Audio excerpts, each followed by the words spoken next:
and the Falcon 9 rocket. Falcon 9 is in startup.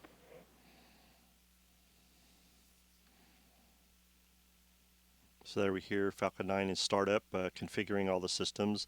Autonomous FTS is being configured. The systems are being SpaceX configured. launch director, go for launch. And there's the big moment.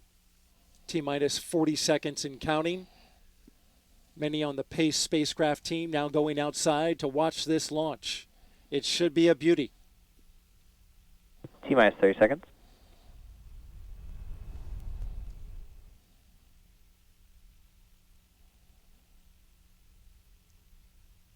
All systems are go. Getting down to the final seconds. 15 seconds. T-minus 10. 10, 9. 9, 8, 7, 6, 5, 4, 3, 2, 1. Booster ignition. Full power engines and liftoff of the Falcon 9 and PACE, helping keep pace with our ever-changing ocean and atmosphere. Stage 1 propulsion is nominal.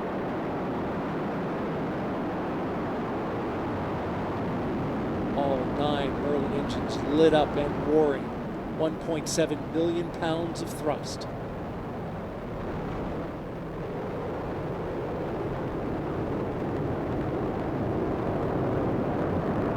Chamber pressures on the telemetry are feeling good here, Daryl. 9 engines performing very well. It's great news. Power and telemetry nominal. Makes its steep climb into its orbit. Right about 2 minutes on the first stage. A view from the rocket camera. Vehicle supersonic. Here we hear Falcon 9 supersonic coming up on max Q, maximum dynamic pressure on the launch vehicle. Max Q.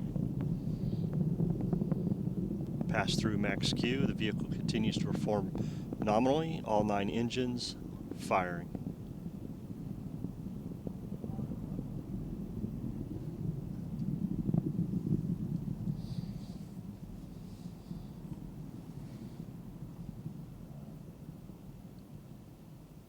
MVAC engine chill has started. Starting to chill the second stage engine to get that ready. They bleed a little bit of LOX in there so it doesn't get thermal shock once they light it up. A view there, looking down the first stage booster. Getting ready to cut off the engine and separate. We'll have a number of milestones all happening quickly in rapid succession. We're about 10 seconds from main engine cutoff, and then we'll have stage 1, 2 SEP, and then stage 2 ignition.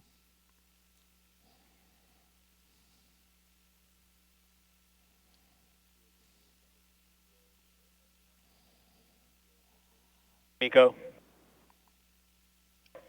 Stage separation confirmed. There it goes, the first stage of the rocket. Second stage now lighting MVAC up. ignition. Stage 1 boost back startup. You see the glow of the first stage as it falls away. Excited to see that first stage come back here to landing zone 1 this morning. That will be great as stage 2 continues to perform. Getting that stage back here will be exciting. If you're here on the Space Coast and you're watching, get ready for a double thunderclap at just about T+7 minutes, 7 to 8 minutes. The double sonic booms of the first stage booster breaking the sound barrier as it returns to Earth. Stage 1 boost back shutdown. So now the first stage has positioned itself on a return trajectory back here to landing zone 1, which is only a mile or so from our location at Hangar AE. We get quite the thunderclap. Yeah, always love to hear the landing zone back here when we're in the hangar. We're about 10 seconds away from jettison fairing of the payload fairing, exposing PACE to the atmosphere. This is a big moment for the spacecraft team.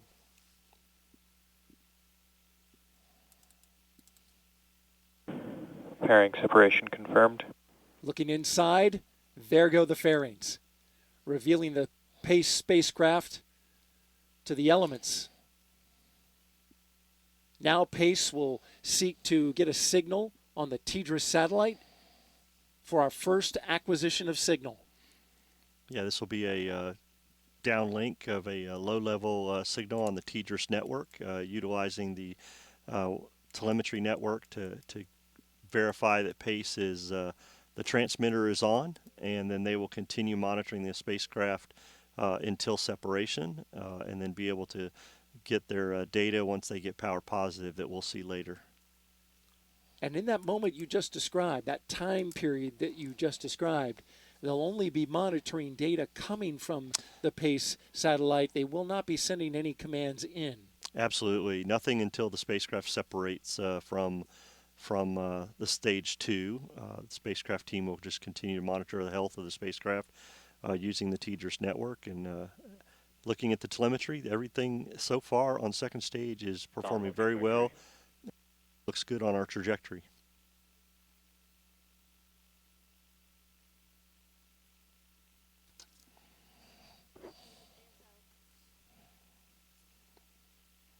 They just made a call. Somebody called ASO, but nobody's answered.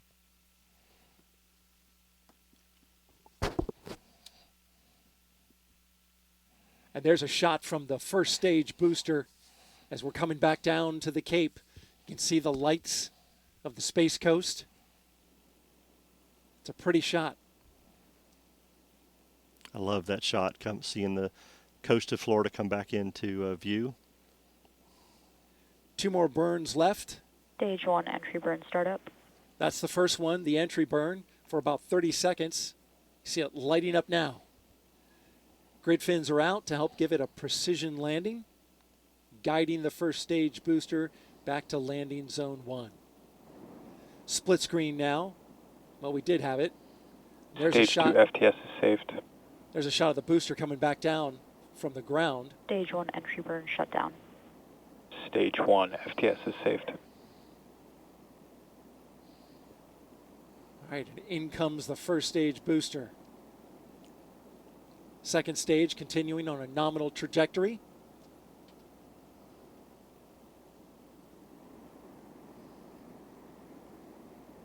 You can probably see us in there somewhere. I love that view at night too. To see it'll be really nice to see that as it gets closer. The coast of Florida as we come up on landing zone 1.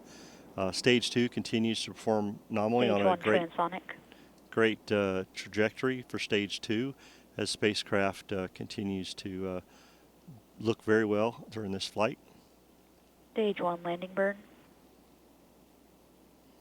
All right, there goes the landing burn. In just a few seconds, we'll have a booster on the ground.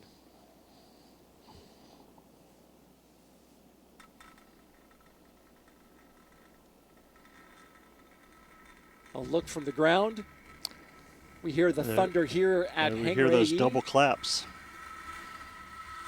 Landing leg deploy. Here she comes.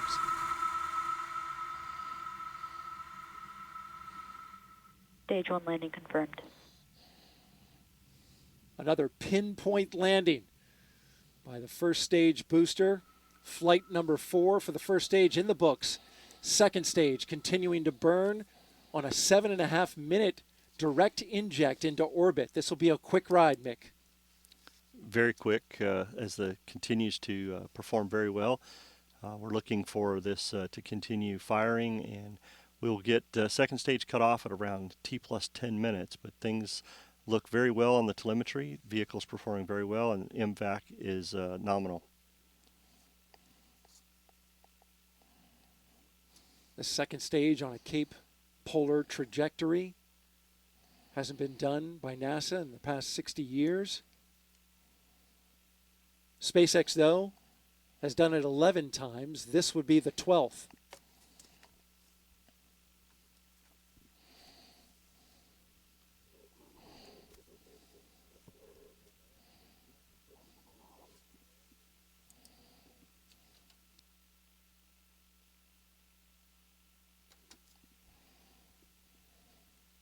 T+9 minutes on the count.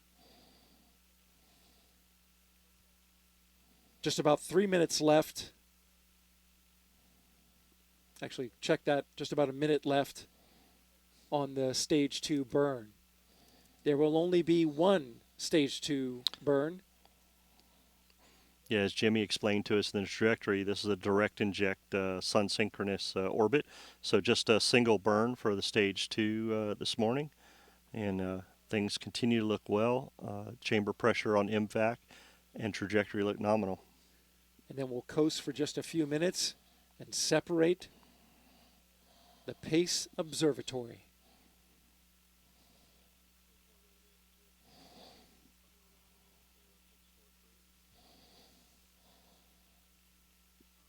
Standing by for stage 2 cutoff, known as SECO 1.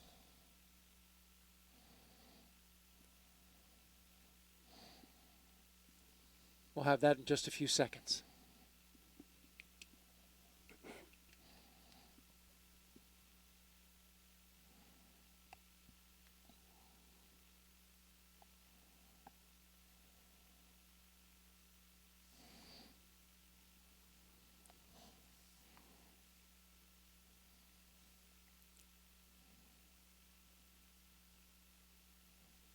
MVAC shut down.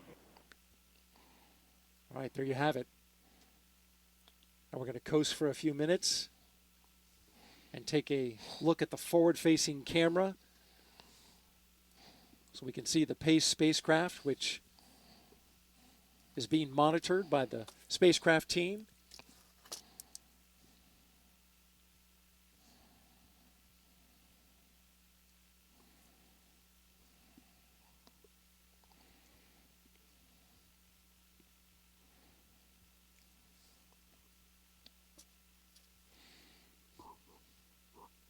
The engine nozzle on stage 2 still glowing just a bit from a 7.5 minute burn.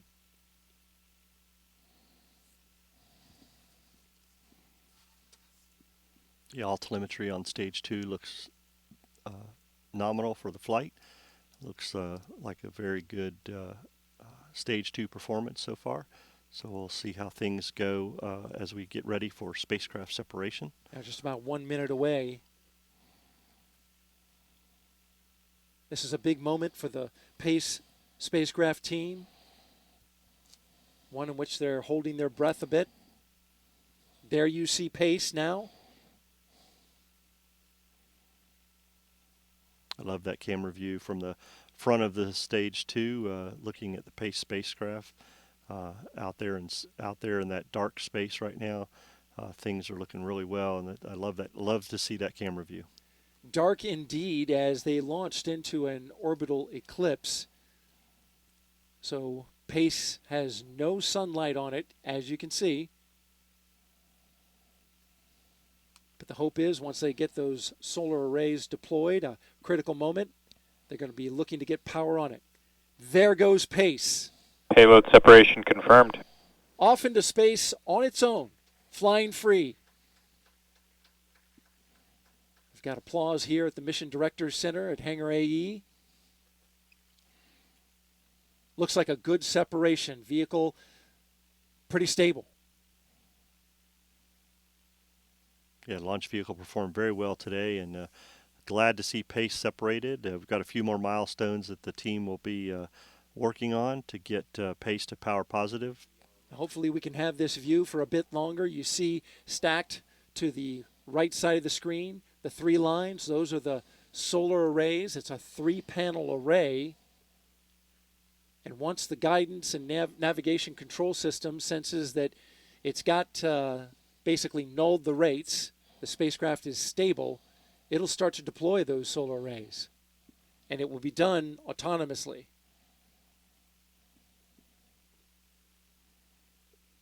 It's dark out there, so we're starting to lose our view.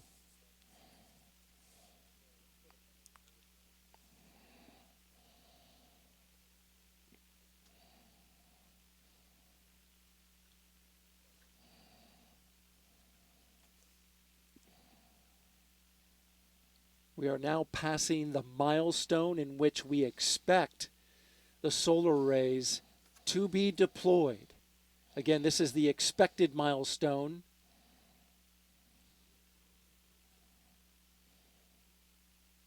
It's dark out there. Again, no sunlight.